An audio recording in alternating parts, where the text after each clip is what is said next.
Assalamu alaikum. This is the first lecture for chapter 2 of your class 9 English book. As you can see, the chapter's name is Shah Abdul Latif. Here we have the learning objectives which tell us what we intend to achieve with today's lesson.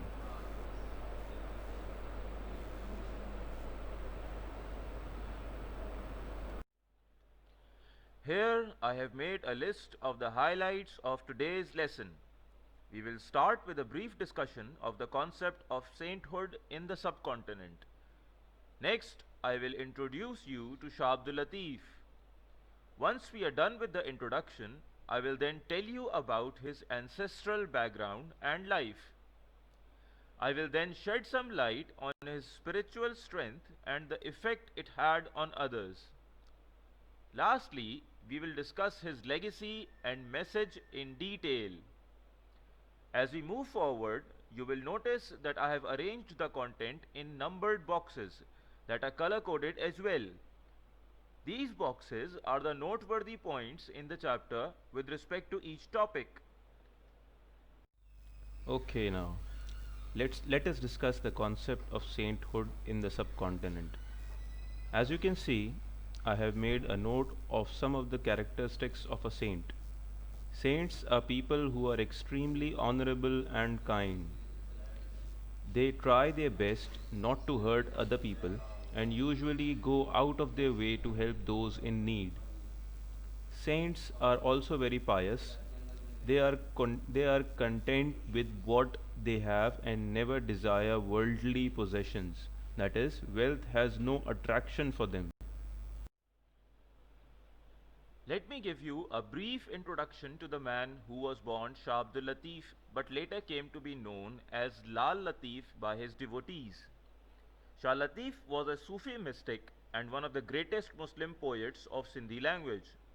His poetry wasn't just limited to Sindhi, he also wrote verses in Arabic as well as Persian.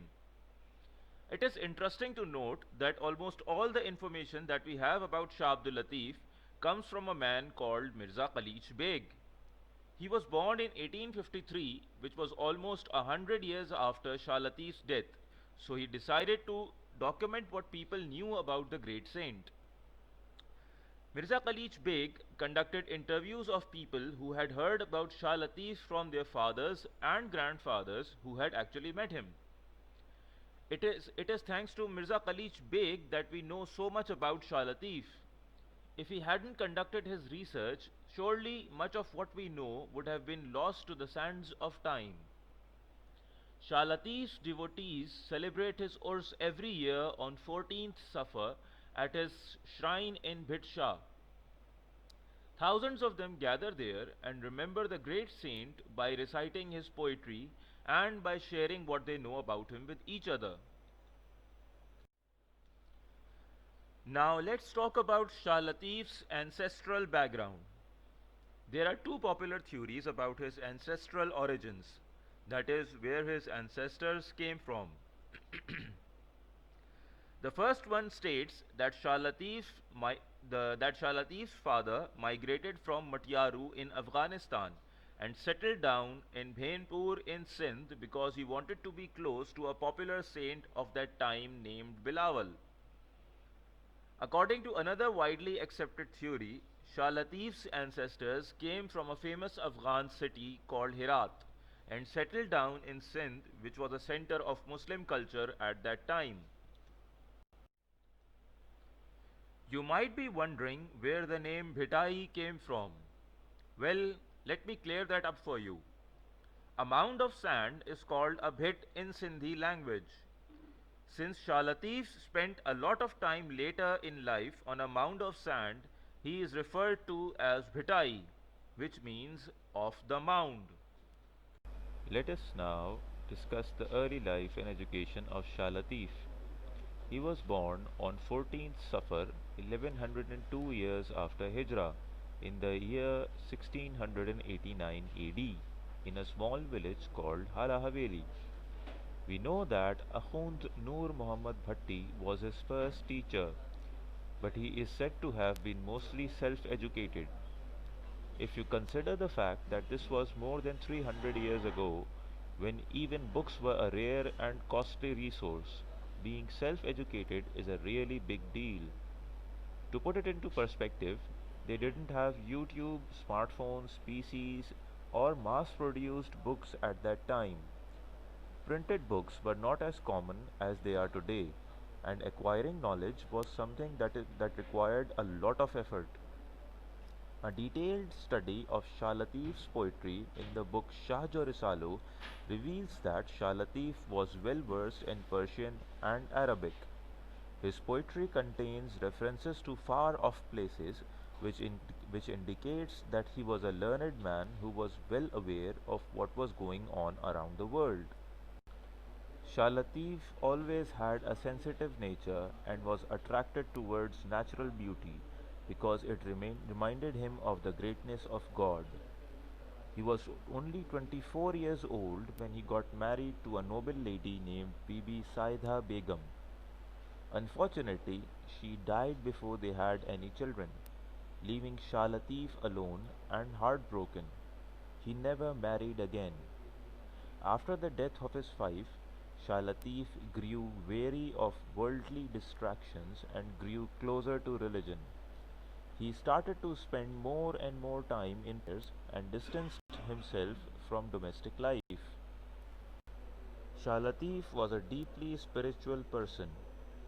His devotion to God and spiritual strength steadily grew as he continued to spend more and more of his time in prayers. His spiritual strength grew to such an extent that people began to be attracted towards him. He quickly became famous as a pious saint, and people came to him from far and wide to ask him to pray for them. There was a lake near the mound where Shah Latif spent his later years. Shah Latif's sensitive nature loved the peaceful environment there and enjoyed praying and writing poetry on the banks of the lake. This great saint of Sindh died in 1752 and is buried on the mound of sand where he used to live.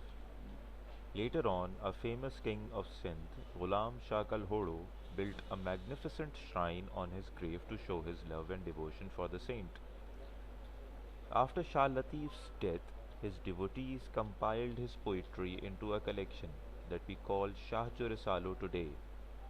This collection is popular and this collection is still popular and has been translated into many languages including German and English. Devotees of Shah Latif gather at his shrine every year on 14th Safar to celebrate his Urs as a token of their love. The festive occasion lasts 3 days and serves as a deeply spiritual experience for most people. Let us now discuss Shah Latif's poetry. Shah's poetry can be best described by using his name Latif as an adjective. The word Latif means elegant and delicate, and his poetry had these attributes in abundance. Shah Latif's poetry was also special because he used simple and common words in his verses. This allowed the common man to understand and embrace his message. Even today, Shah Latif's verses are sung accompanied by the tunes of the tamburo in every village in Sindh. Shah Latif's message was a message of love, acceptance, and harmony. His poetry is appreciated all over the world and will always be remembered with love and reverence by his devotees as well as literary people worldwide. This is the first exercise that you have to attempt in this chapter. You have to look up the meanings of these words in the dictionary and make sentences on your own. Make sure you attempt all of these sentences in your copies. As you can see here, I have included screenshots of exercises from your English book as well. In this exercise, you have to underline the correct answers. Make sure you attempt the exercise in your copies. In this exercise, you have to fill in the blanks in the given sentences. Make sure you have read the chapter before you attempt the exercise. In exercise 4, you have to find the information referred to in the sentences below. For example, sentence number 1 refers to two things done at the time of the Urs. If you read the chapter carefully, you will learn that number 1, Shah Latif's devotees sing his poetry on the tamburo, and number 2, learned men read papers telling others about Shah Latif's life and poetry. These are the two events that happen at the time of Shah Latif's Urs every year. Your homework is to attempt all the previously mentioned exercises in your copies. Make sure you have read the chapter before you attempt the exercises.